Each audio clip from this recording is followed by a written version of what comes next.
Hi guys, so I want to talk about why I think the DSM, or the full name, the Diagnostic and Statistical Manual of Mental Disorders, is not always that useful, and in some cases I think can be kind of like counterproductive in terms of people getting better and in terms of sort of mental wellness. A lot of the conditions described in there are essentially made up, and it's not that the symptoms aren't real or that the people aren't really suffering. It's just that they've taken a group of symptoms and they've just kind of broadly categorized it as this kind of person and given it a name. They're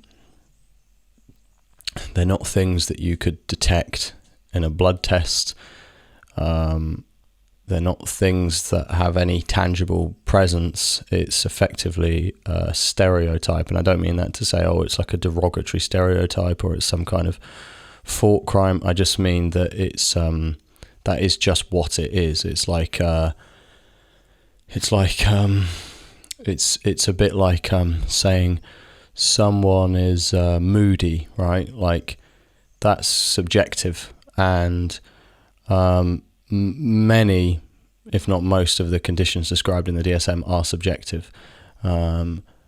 It doesn't again mean that the symptoms aren't real, that people aren't experiencing these things, but I think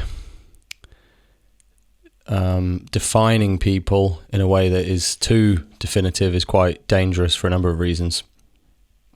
One of which is, especially when you're young, you're often looking for an identity, and the idea of just sort of being yourself is very difficult. And a lot of people identify with things when they're younger. You know, that's why when people are younger, a lot of people are like goths or I don't know what it is now, like hype beasts or whatever. I don't think people really identify as a hype beast. I think other people call you that, but you know what I mean. There's all these different goths and emos and all these different ways of identifying when you're younger. Some of them are just hobbies, you know, like skaters. That's just a hobby. It's not really an identity, but there is also an identity associated with it that people adopt, and it becomes just part of how they see themselves. And young people are much more likely to adopt these identities, right? Like, there's not a lot of people who are 50 years old who have a kind of identity. They're usually just like a dad or a mum. They're not like part of a subculture or something. And when you're younger, I think it's more appealing to define yourself as something, probably because you're still trying to figure out who you are. So it can be very appealing if you have any kind of emotional or psychological problems for someone to say, this is what you are this. Not that maybe you typically suffer from this, and this. Instead, no, you are this. This is what you are. You are, for example, BPD. Why? Why is that useful? I understand that it has some advantages, but if they are defined as BPD because they meet 10 of the 15 criteria, they have 10 of these 15 sort of main symptoms, why not just define them as somebody that has 10 of these 15 symptoms? Not 10 or 15, just these 10 symptoms. Why not just define the person in that way? Why not describe them in that way on paper? Why not? I understand when it comes to certain conditions, like there is a benefit to, you know, if someone's a psychopath, for example, it's kind of probably useful to know that this person is a psychopath, rather than perhaps listing all the symptoms, although in the case of psychopaths, it's really one main symptom that is a kind of an issue for the world that people need to be aware of. But like, generally speaking, I don't think you need to give somebody a name for this. You could just have in their file, you know, prone to this, prone to that, prone to that. If you have, for example, that there are a lot of people who have physically back problems, gastric reflux, and hair loss, let's say, right? I've had all three of those at some point. Well, I mean, yeah, it's not at some point you have hair loss, you just have hair loss. I've had all three of those. there's no name for people that have all three of those. I just have all three of those things. I experience all three of those things. There's not like you could. There are probably more people that have those three things combined than there are that meet the criteria to be diagnosed as BPD, especially of a certain age. There are probably more people, but we can kind of understand that there's no point in treating them in that way. Just treat the different things individually. And I understand that the symptoms of somebody who's diagnosed as BPD, they are more interconnected, of course, than something like hair loss and back pain. But regardless, that doesn't mean that just saying that they are BPD is specific enough. And I don't think that justifies the widespread usage of such a label. To give an example, when I was younger, when I was like 19 or so, it's very different to how I am now. And I was never officially diagnosed as having BPD, but I definitely could and would have been. I definitely met the criteria. I was extremely emotionally unstable, very unpleasant sometimes, and very emotional,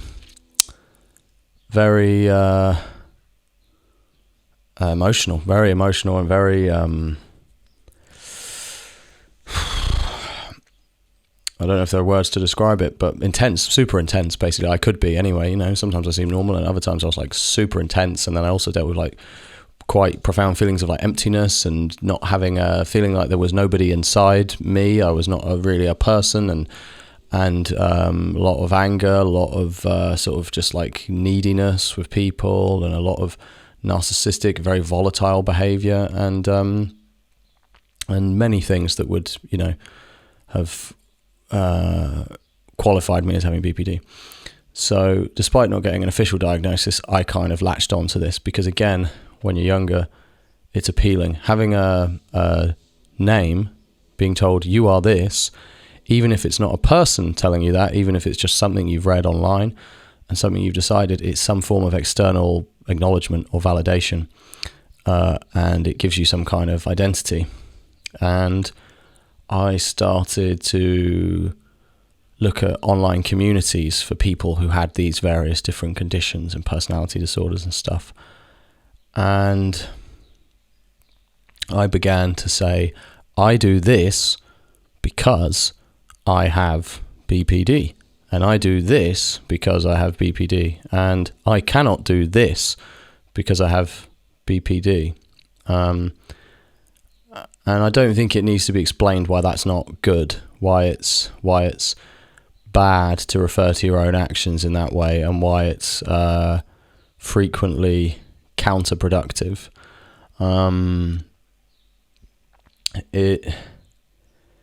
It of course becomes an excuse. It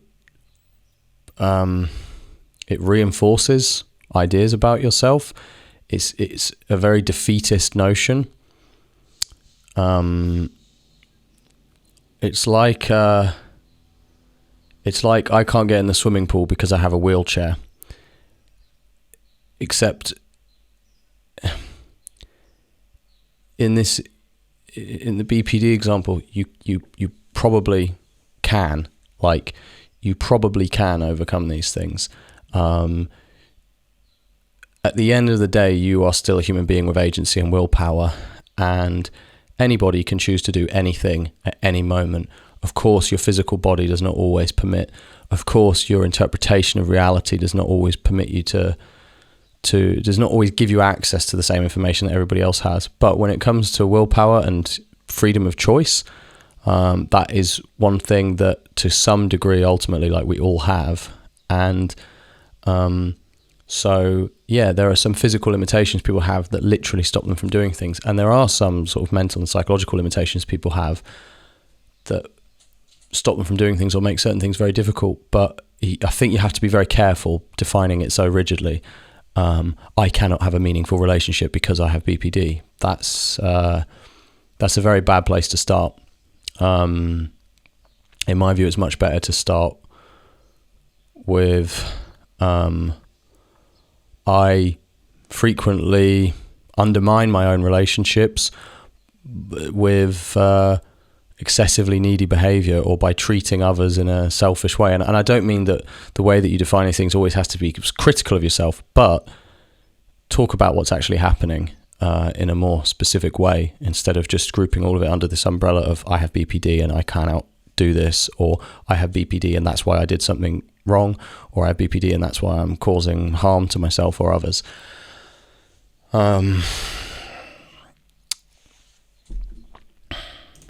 So I started to frequent these communities online, and when I was younger, when I was sort of operating on the idea that I had this thing that they call BPD, if it is even a thing. And it reinforced a lot of my own negative behaviors, I guess, and it gave me a kind of excuse to do certain things, and it made me feel justified in doing certain things, and it made me feel, I guess, like this was me and this would always be me. And it made me feel good in some ways. It made me feel, it was quite exciting. It was like, ooh, the lid has been lifted off and I have a name for what I am, and I have a medical condition, and I'm kind of like, fucked up, and like it felt like cool or something, I felt like I liked it on some level. But I started to become uncomfortable with the idea, and in particular, I started to become uncomfortable with the behavior of other people in these communities who would not take any personal accountability for anything that they did. So they would speak in these chat rooms and stuff, and they would say, oh, I did this very manipulative thing to this person, to my partner. I did something that's very manipulative and something that would be objectively wrong, deceitful and wrong. And someone would go, yeah, well, it's, when you have BPD, you're always afraid of being abandoned, so you'll do anything to keep that person around. Don't worry about it, hun or whatever. And like, most of these people were women, to be fair. And I was just saying, that's not right. That's just not right. Like, you can be understanding of the fact that, yeah, you have problems, or you have trauma, or maybe you do have a condition, or you have something. Something is wrong. It's a real thing, of course. However you refer to it. I understand my language is a bit vague and confusing here, but it's clearly not right to just remove any accountability, any kind of moral judgment of yourself or others that have the same condition. And of course, if these people were doing things to one another, to harm one another, they wouldn't say that. They wouldn't say, oh, it's not your fault, you have BPD. It was a kind of, I'll look the other way if you look the other way, and we'll all kind of pat each other on the back and justify each other's weird behavior and not try to get better.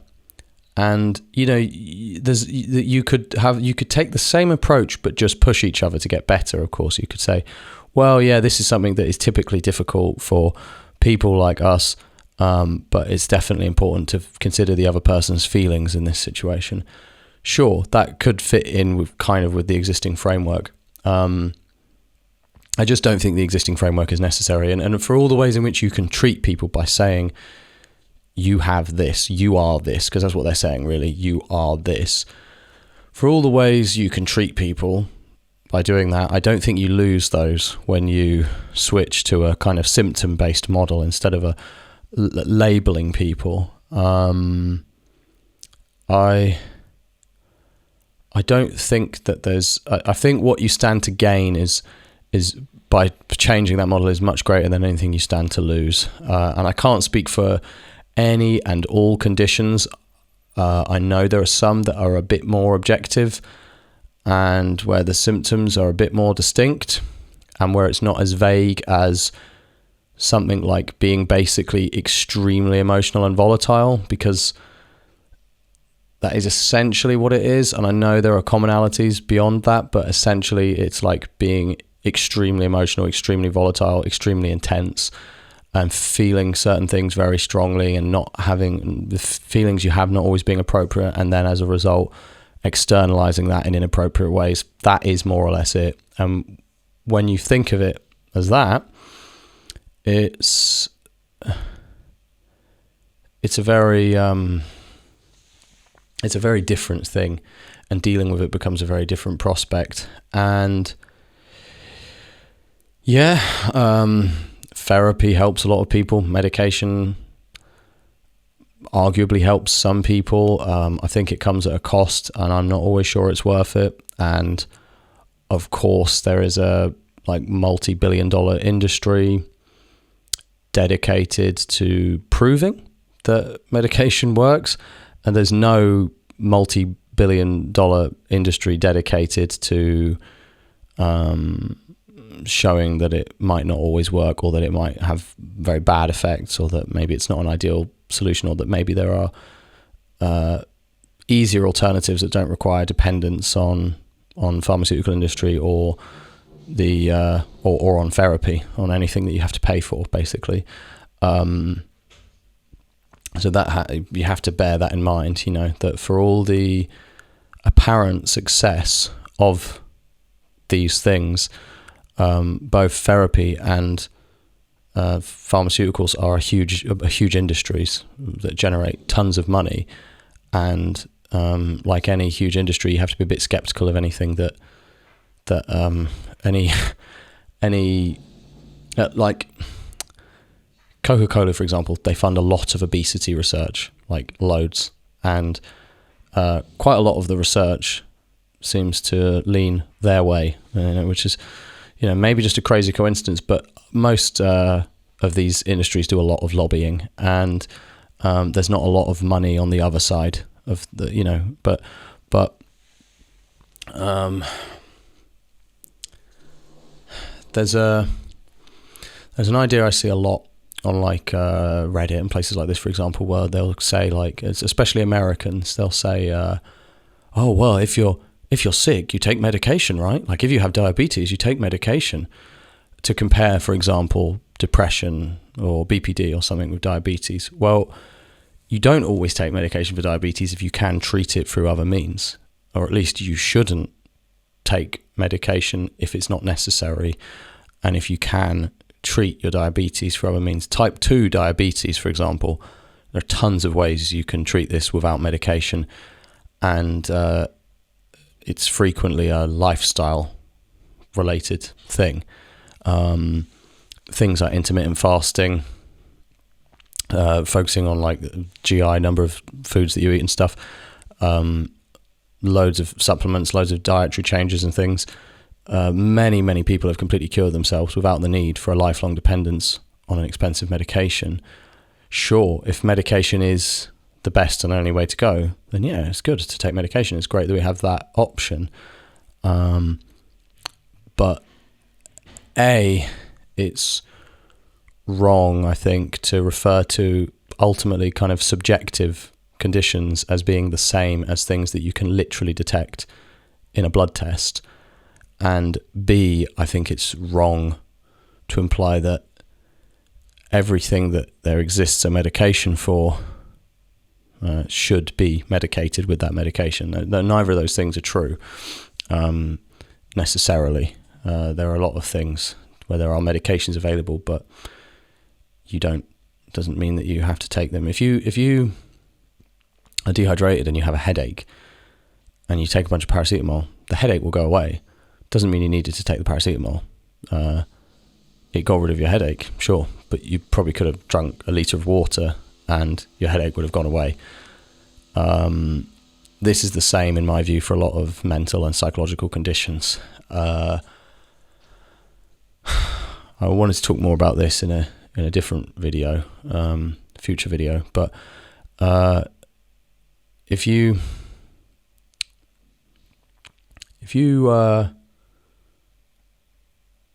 stay up for the next 3 days, you don't sleep, you drink a bunch of caffeine, you don't sleep, and you just wank loads of times to porn, and you eat nothing but chocolate bars, you're probably thinking that it sounds all right apart from the lack of sleep, but imagine how you would feel, seriously, how bad you would feel. and you didn't drink any water for this whole time, imagine how you would feel by the end of that. You would definitely, in that moment, if you were always like that, if that is how you always felt, you would qualify as having some kind of clinical mental disorder, when in reality it's a physical problem that is manifesting itself as some kind of symptom in your mind. And in that case, taking drugs that boost your serotonin or mess around with your serotonin, I won't pretend to know the exact mechanisms by which they work, but I've taken them before, and I've taken recreational drugs before, and I know there's not that much difference. If you were to take drugs, you would feel better.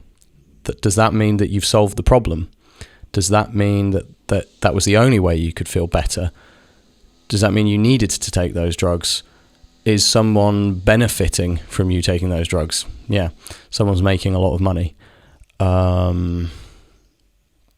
So it can be quite a dangerous game, I think, to sort of pathologize everything, and to broadly categorize things, especially in a way that is very financially beneficial for other people, instead of breaking them down into their component parts and looking at them as what they really are. And as I say, I used to define myself in this way, and I became attached to that for some period of time.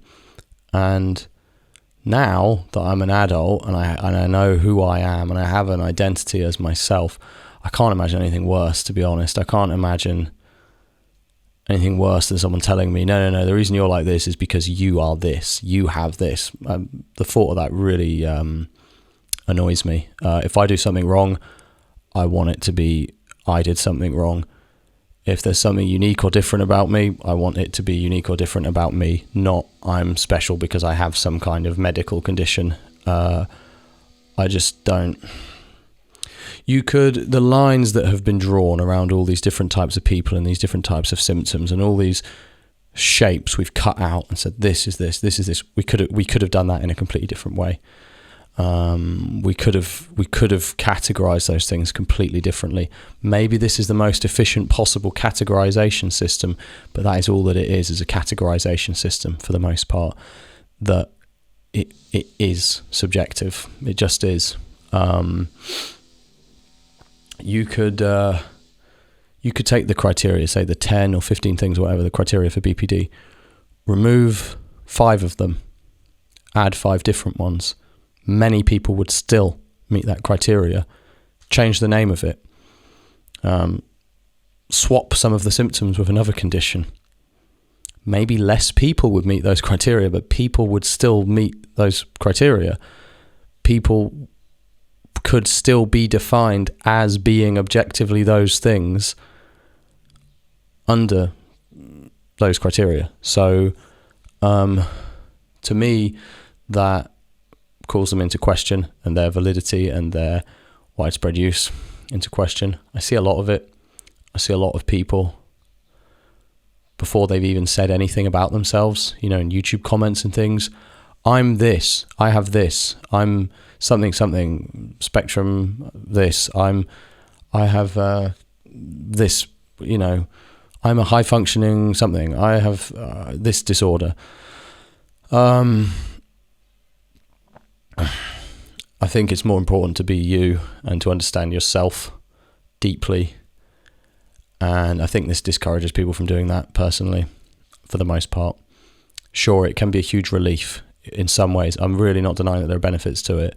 I know it can be a huge relief, but I hear people, Kanye West, for example, he's talked a lot about being bipolar before. So he'll say, I'm bipolar, so I do this. Okay, like a lot of bipolar people clearly don't do the things that he does, the good and the bad. Like, that's not, you can't explain him by saying, oh, he's bipolar. Well, okay, I mean, I think he's a lot more than just bipolar, and it seems extremely reductive to say he's bipolar and to compare him to, your mate's dad who's bipolar, who, does this or that. Like, they're clearly extremely different people, and it's very reductive to say that he does this because he's bipolar. Well, okay, I mean, take the sort of stuff he said about Jews recently, for example. I'm not even trying to, I'm just using it as an example. I'm not trying to, like, you know, get into it. Like, but is that because he's bipolar? Like, well, no, it's obviously an oversimplification, because tons of bipolar people have like completely the opposite opinion. And so there's obviously a lot more going on than just him being bipolar. There's the information he has taken in over the years, there's the opinions he's formed, there's all these different aspects of his personality and the way he grew up and the environment he lives in now, and it was so many factors that go into something like that. And so it's like really reductive to say that he does this or that because he's bipolar. And then lately he started saying he's autistic, and there's some videos where he says, yeah, I learned that I'm autistic, and autistic people see the world in this way and they do that. And it's like, no, dude, that's not true. Like, people who are defined as autistic, there's as much variation in that population as there is in the population who aren't defined as having any kind of disorder. There's the level of variation between people defined as autistic is huge. And I haven't given it enough thought with regards to autism, because I know that for some people being diagnosed with something like that can be like really useful. But again, I think that the benefit that they get from being diagnosed as being, you are this, they could get that same benefit from being told, well, you experience this symptom, or you engage in this behavior, or you have trouble with this thing, and here's a list of things, you know?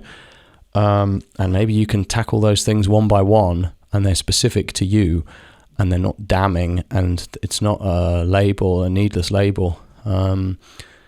Maybe it's nice to feel part of a group as well. I know, I understand that, but to hear people like him talk about these things in such rigid ways and such kind of damning ways that just it's just like open and shut, you know, I don't think is very good. And if you can use it, for example, to justify bad behavior, where do you draw the line? Because clearly people who do really sick, horrible things, clearly they're mentally ill. If they weren't mentally ill, they wouldn't do those things. There's something wrong with people like Adolf Hitler. I know it's a bit, you know, a cliche to mention Hitler and to use Hitler to prove a point, but Adolf Hitler, obviously, you could define him as having a lot of things, right? Like, there's a lot of different conditions you could say Hitler had. It doesn't change the fact that he's responsible for his own actions. And there's an extent to which you factor in people's misconceptions about the world. If somebody has a delusional disorder and they genuinely feel that you were trying to kill them, and so they attack you, of course it's not the same as an unprovoked attack on an innocent person done under normal conditions. Of course it's different. They genuinely felt there was a threat to their life. They were operating with some kind of false information, and it doesn't mean they should be allowed to do it, but of course you have to be understanding of the fact that what they were doing in their mind was not bad, and the information they had was wrong, and you have to take those things into account. But you can't just start saying people do this because they are that. And yeah, I don't know. That's all really.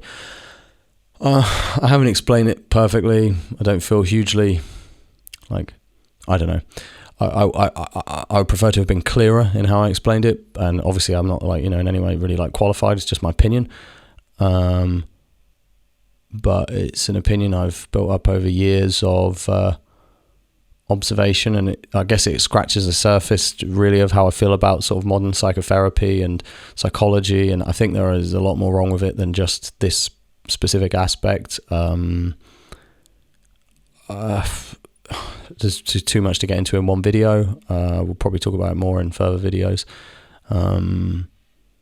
But yeah, that's all really. I understand that.